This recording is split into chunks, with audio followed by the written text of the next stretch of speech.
Assalamualaikum warahmatullahi wabarakatuh. Perkenalkan, nama saya Feby Amanda dari Asep Keperawatan 1. Kali ini saya akan menjelaskan tentang organ reproduksi pria dan wanita. Dan kali ini saya akan menjelaskan tentang organ reproduksi pria yang eksterna. Organ reproduksi pria eksterna ini terdiri penis dan skrotum. Dan di bagian sini itu dinamakan penis. Penis itu adalah alat reproduksi pria yang homolog atau klitoris yang terdiri dari jaringan spons, jaringan otot, jaringan pembuluh darah dan saraf. Penis ini berfungsi sebagai alat populasi atau sebagai alat untuk melakukan berhubungan seks, mengeluarkan urin dan sperma. Dan ini di sini selanjutnya itu ada skrotum.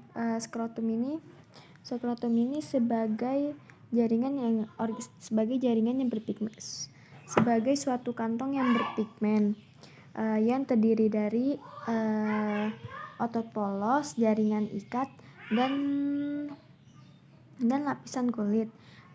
Fungsi skrotum ini adalah membungkus testis juga, dan mempertahankan testis agar tetap stabil. Nah, yang tadi itu kan organ reproduksi pria yang eksterna. Dan sekarang saya akan menjelaskan tentang organ reproduksi pria yang internanya.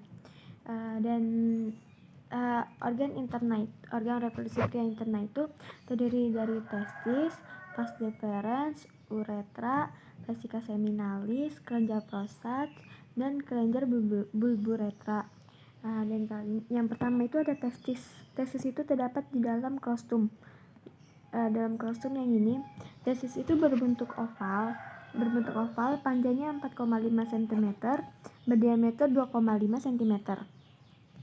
Di dalam testis berisi tubulus feminiferus yang berfungsi untuk proses spermatogenesis atau pembentukan sperma. Nah, selanjutnya itu di sini tuh ada epididymis. Di sini tuh ada epididymis sebagai tempat penyimpanan sperma sampai matang. Nah, jika sudah matang, dia akan menuju ke vas deferens. Vas deferens sebagai saluran menghubungkan dari epididymis menuju ke uretra. Vas deferens menuju uretra, dan uretra itu adalah saluran kemih dan saluran ejakulasi pada pria. Jadi pengeluaran urin dari sperma tidak bersamaan karena diatur oleh kegiatan dari prostat dan kontraksi. Selanjutnya di sini tuh ada vesika seminalis. Vesika seminalis ini kantong untuk penyimpanan sperma, dan di dinding vesika seminalis akan menyekresikan cair lendir atau menghasilkan cairan lendir yang mengandung sukrosa, asam amino, dan asam sukrosa sebagai nutrisi untuk sperma. Nah, di sini ini tuh ada kelenjar prostat. Kelenjar prostat ini berbentuk bulat dan berada di bawah kandung kemih yang akan menghasilkan cairan asam basa, cairan yang bersifat basa. Dan di sini ada kelenjar bulburetra. Di sini ada kelenjar bulburetra. Kelenjar bulburetra ini akan menghasilkan cairan muklosa yang bersifat sebagai pelicin. Nah, jadi yang tadi itu adalah organ reproduksi pria, dan selanjutnya ini akan saya bahas tentang organ reproduksi wanita. Dan yang ini akan saya jelasin terlebih dahulu, yaitu interna, yang bagian interna. Ini bagian interna, ini bagian eksterna. Nah, jadi bagian interna bagi wanita itu ada futo atau vagina. Di sini uterus nih. Sini uterus, Sini tuba falopi sebelah kiri dan kanan, ada tuba falopi dan ovarium. Ovarium juga ada kiri dan kanan. Ovarium. Nah, jadi vagina. Vagina ini terletak di belakang kandung kemih dan uretra serta di depan anus. Yang berfungsi sebagai tempat pengeluaran darah saat menstruasi, tempat masuknya saat berhubungan seks, dan sebagai keluarnya bayi saat melahirkan. Yaitu mengandung pH 3,8 sampai 4,2 dan bersifat kariostatik untuk mencegah adanya bakteri. Nah, selanjutnya di sini tuh ada uterus ya. Uterus nih.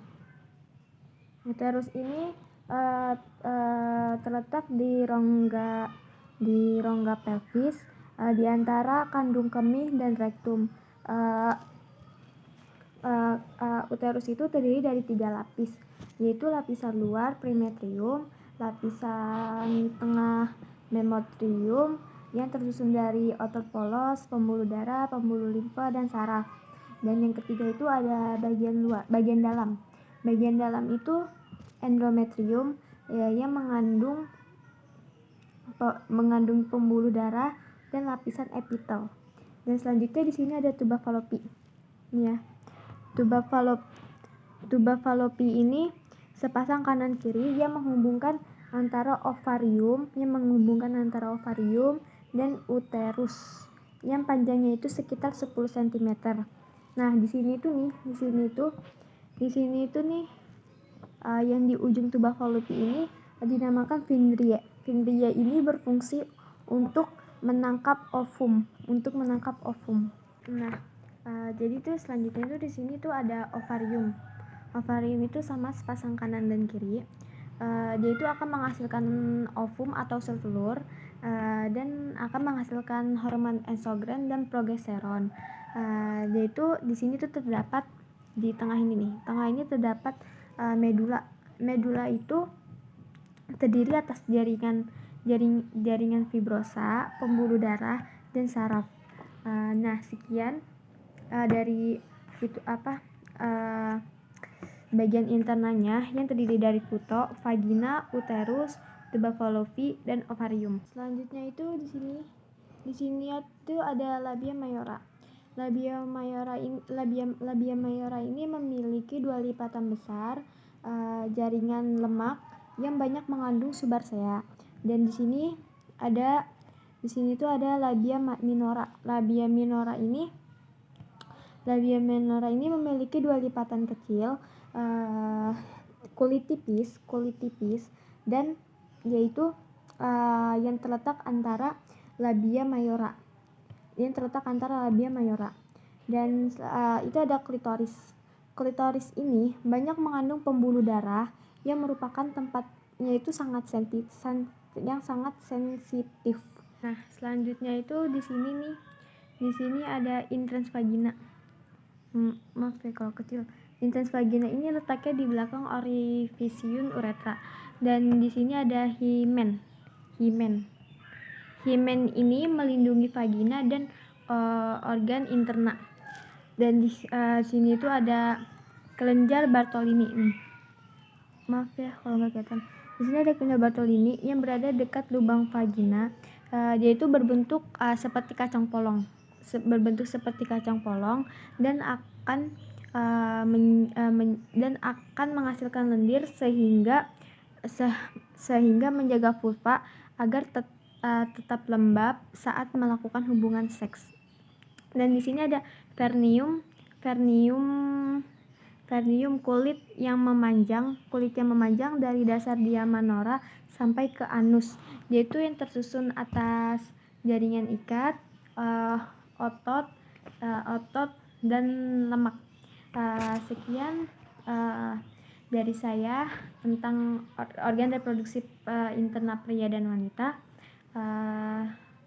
Sekian, terima kasih. Assalamualaikum warahmatullahi wabarakatuh.